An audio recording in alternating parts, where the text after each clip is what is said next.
Kape, balita at opinyon. We're back here at the special edition of Kape, Balita at Opinyon with dental practitioners from the Philippine Dental Association Angeles City Chapter. Ngayon, before we took a break, napag-usapan po natin yung mga some DIY braces, yung mga ginto, bleaching, yung mga nauusap po ngayon sa social media platforms. Doc Arnel, can you tell us about these issues that is affecting the dental industry right now? Yes, actually, all of this DIY under siya sa Republic Act, no? 9484. The Republic Act 9484 is an act that regulates the practice of dentistry, dental hygienists, and dental technician. Okay? So, ang nagiging issue dito is they are now establishment, no? Rendering DIY, do-it-yourself. Like for example, from braces to bleaching, Yes. mga ganun klase na services na dapat sa loob lang po ng dental clinic ginagawa. For example, dental and DIY. DIY po yung dental braces na yan, no? Sa social media, sa YouTube pa lang, marami po ang nag-o-offer ng braces. And dito nangyayari sa bahay lang, minsan sa van, minsan may nakita na kami nagro-roving van, convenience store, no? Anong ginagamit nila? We're not anymore sure of what kind of materials they're using. But hindi kahit na hindi sa material, but the mere fact they're not dentists, they should not be touching the mouth of the patient. Okay? So, ako po, ang plea namin sa mga tao, if you need services like DIY braces, might as well go to your dentist. Pag-usapin nyo lang sa kanila, no? Sasabihin naman nila sa inyo kung anong dapat gawin sa mga ngipin nyo, what are the options, and also the cost. Yes. Pagdating naman po sa cost, I'm sure they can come up with something convenient for you to pay or to have that kind of services. Wag lang po sa mga hindi dentista.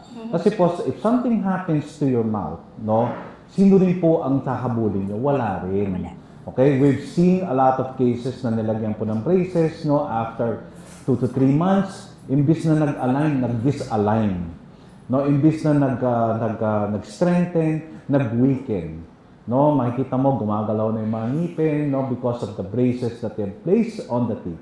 Lahat po ng dentista na nagbe-braces, they went through a lot of training just to render braces treatment, no?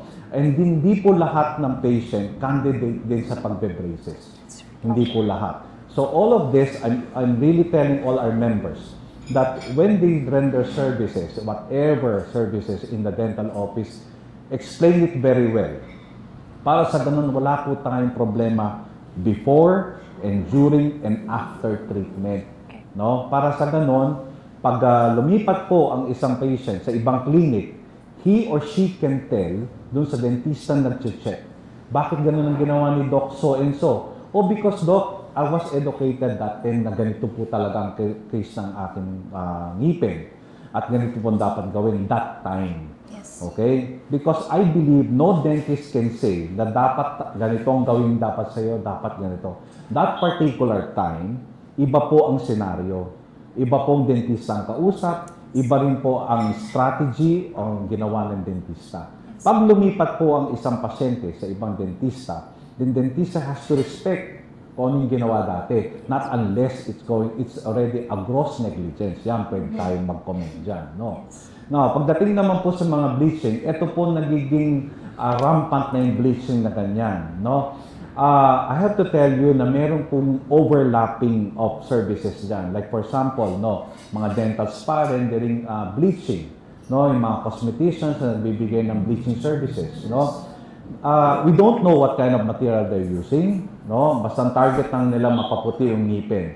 No? Kala nila simple lang pagbe-bleach. No? Meron din pong danger sa pagbe-bleach na after the bleaching, meron na pong sensitivity sa ngipin. So, mga ganun po, no? So, even po yung bleaching na yan, no? Hindi po pwedeng i-render yan ng isang hindi dentista. Dapat po dentista ang nagre-render yan. Anything that particular sa mouth should be handled by a licensed dentist. Yes. Licensed dentist. I'm even challenging all patient, lahat po tayo, no? If you are going to a dental clinic, Ask your dentist kung anong license number nila. Ask your dentist nasa ng PRC number nila, license nila. Try to challenge them para lang mawala yung agam-agam ninyo na lisensyado ba to? Knowledgeable ba to? No? At tama ba yung kausap ko? Ang dental assistant po, hindi rin pwedeng humandle ng pasyente. Okay. Kaklaruin ko lang po, ang dental assistant hindi pwedeng humandle ng pasyente. Wala si doc, andyan po si assistant, pwedeng gawing nahawakan ng assistant ang ngipin mo, hindi po pwede po yun. Okay? If something happens to the patient at na-prove mo dental assistant ang humandle sa'yo, by all means, demanda mo. No, I'm challenging you. Demanda nyo yung clinic, demanda mo yung dentista, demanda mo yung associate. Basta kung hindi po license ang humandle. Ganun po. Okay po. Doc, alam niyo po, even beauty clinics now are practicing or doing these treatments. Is that okay? Hindi po, kasi ang beauty clinics po kasi is not a dental clinic. Yeah. No? I can still remember like 4 months, 6 months ago pala. Sa BGC area, I saw a spa na nagre-render sila ng bleaching. Ang ganda kasi ng itsura, no? Highly aesthetic or yung lugar, nakaka-entice pag pumasok. Imagine, tapos nagbe-bleaching ka, no? Pero it's not a dental clinic. Yes. Hindi siya dentista. Cosmetician pwede, o esthetician ang tawag, no? Pwede. Pero it should be a dentist handling the bleaching. Dentist po hindi po assistant. Okay. No, ng dentista. Dentista po ang gumagawa ng bleaching. Lahat po ng major procedures in the mouth should be a dentist doing it. Assistant will be maybe just handling the instrument, pero not touching the patient. Yun po yun. Doc, I just want to reiterate. So, ibig sabihin po, kapag ang isang pasyente ay nagpa-procedure or nagpa-treat sa isang licensed dentist, siya po ay covered ng Philippine Dental Law. Yes po. So, doon po, meron po tayong may liability po Yes po. ang practitioner. Opo. Pero, kapag po sa hindi lisensyado, nagpa-treat ang isang pasyente, Meron po tayong tulong dyan. No? I'm sure nakikita nyo na, nababalita na rin sa news and even meron sa social media, yung mga nahuhuling non-licensed o hindi lisensyadong dentista. One is konfiskado lahat ng gamit. Yes. At the same time, makukulong din po yung dentista o illegal dentist po. No? Madali naman po malaman kung illegal ang isang dentista. Unang-una, pagpasok mo sa bahay, bahay ang clinic. Pangalawa, walang karatula. Yes. Pangatlo, walang PRC license na mapapakita. Yes. That's why I'm asking all, no, lalo na dito sa Angeles, no? Bakit po ngayon nagiging particular ako sa Angeles? Kasi po, growth center na po ang Angeles. Yes. Ang Pampanga Growth Center, ang dami pong lumilipat sa Pampanga na dito magpa-practice, dito rin pong naninirahan. No? Dumami po ang member po ng Angeles City Dental Chapter. We are now close to 400. Okay? That's why mahigpit po kami ngayon looking after our members to see if they are really member of the PDA and also member of our local chapter. Okay? Because we have to protect the public. Yes, of course. We have to protect the public. Okay? So, lahat po ng na mahuli, no, ng as an illegal practitioner, meron pong kulong. Yes. Po yan. So, ayun po, no? So, pwedeng-pwede po tayong mag-check Yes ng po. kanilang license. Yes po. How do we do that, Doc? One po, pwede yung picturean yung kanilang PRC license. Okay. Okay? And then you can go to the website of the PDA. And then you can log on their names, then pati yung license number nila. Yes. Pag wala po doon, questionable na po yun. Okay? Tsaka hindi lang po yun eh. Maski na huwag mo nang pa-check, the mere fact ng isang clinic wala mapakitang PRC ID. That's already questionable. Yes. Hindi lang po yung certificate, ang dami ngayon, nabibili na po sa recto ang certificate ngayon, no? Hanggang ngayon. Pero pag wala sang PRC number, wala sang PRC ID, that's still questionable to me. No? Maglagay ka ng quote, no? Mukha siyang doktor, pero pag tinanong mo, pati nga po ng PRC. Okay? Pag wala mapakita. I'm also asking all my members of Angeles City Dental Chapter, don't be offended if all our patients will be asking your PRC ID para po makita lang kung how legit we are. Yes. Okay? That is important, Yes, no, Doc? very Thank you so important. much, Doc Arnel. Now, for the celebration of the National Dental Health Month, we are joined by Doc Ryan F. Anunciacion. Hello, Doc. Hello po. Doc Ryan is the Vice President of Philippine Dental Association, Angeles City Chapter. Yes po, ma'am. Doc, we would like to know naman, ano kaya yung mga activities natin lined up for the celebration? Yes, for this 21st National Dental Health Month, no. Actually yearly naman nagpe-prepare, no. Every term may mga preparation 'yan.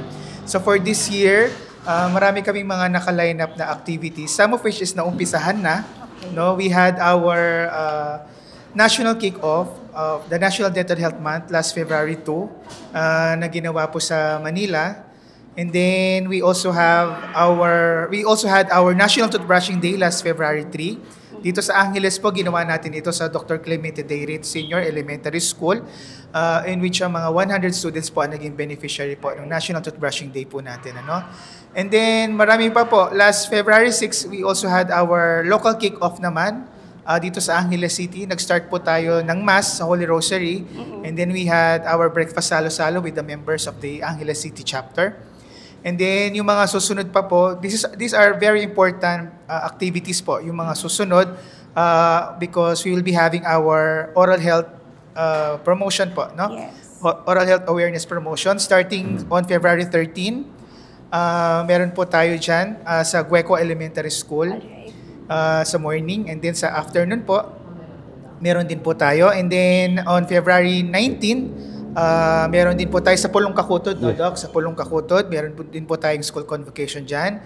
And then on February 24, meron din po tayo, no? So morning and afternoon po yung mga school convocations po natin. And then this coming February 20, this will be the first time po na magkakaroon tayo ng oral health seminar that includes HIV po. Okay. Because as we all know, pabata po ng pabata, no, yung nagkakaroon ng infection ngayon ng HIV. So we decided to come up with this kind of seminar to provide awareness, early awareness po sa mga kabataan. Dahil po sa statistics ngayon, as early as 10, 11, nagkakaroon na po ng transmission ng HIV. So marami po kasing HIV infected persons na may mga problema po sa mga bibig, sa oral cavity po. Oral health. So yes, oral health po nila. So ma-address po ito, no, at magkakaroon ng awareness pag nagkaroon na po tayo ng seminar this coming February 20. And then sa mga dentist naman po, no, dito sa mga members natin within Angeles City, we will be having our wellness day. This will be on February 18, no. It will be yoga and Zumba.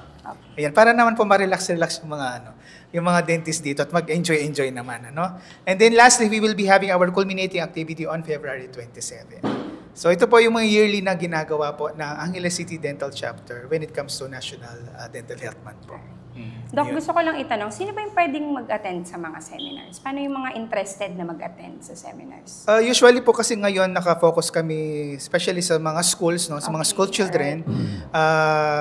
Kasi as we discussed earlier, no, kay Doc Apple, marami po kasi mga bata talaga ngayon, especially mga school children na maaga pa lang nabubulok na po yung mga ngipin.